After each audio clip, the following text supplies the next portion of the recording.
السلام علیکم پیارے دوستو، کیا حال چال ہے؟ امید کرتا ہوں خیریت سے ہوں گے۔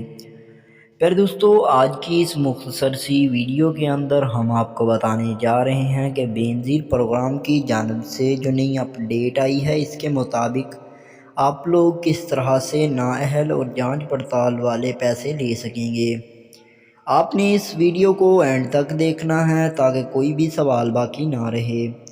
پیارے دوستو، سب سے پہلے آپ سے گزارش ہے کہ سبسکرائب کر لیں، بیل آئیکن کو دبا لیں تاکہ نیو اپڈیٹ آپ لوگوں کو سب سے پہلے مل سکیں۔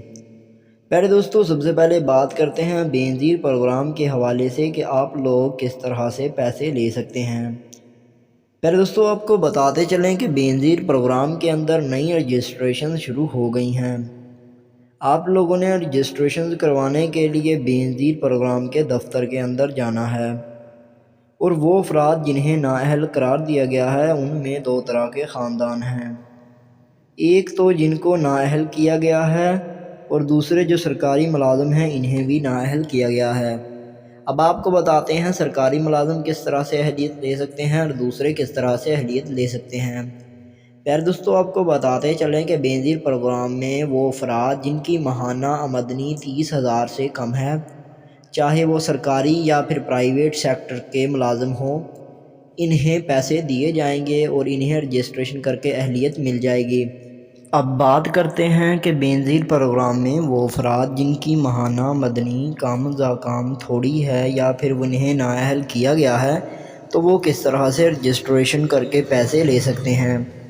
بے نظیر پروگرام میں رجسٹریشن کروانے کے لیے میں پہلے بھی بتا چکا ہوں کہ آپ لوگوں نے بے نظیر کے دفتر جانا ہے اور وہاں پر آپ لوگوں نے رجسٹریشن کروانی ہے۔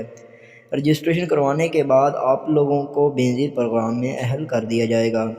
آپ لوگوں نے سب سے پہلے رجسٹریشن کروانے کے لیے بے نظیر کے دفتر جانا ہے، وہاں پر آپ کی رجسٹریشن ہو جائے گی۔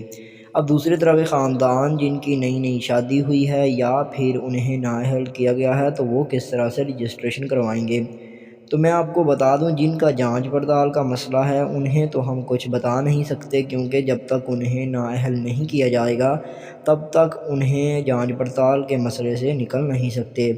یا تو انہیں نااہل کا میسیج آئے، پھر تو بات سمجھ آتی ہے کہ انہیں نااہل کیا گیا ہے، ان کا دوبارہ سروے اور رجسٹریشن ہوگی اور پھر انہیں اہل کیا جائے گا، لیکن ایسا بالکل بھی نہیں ہے۔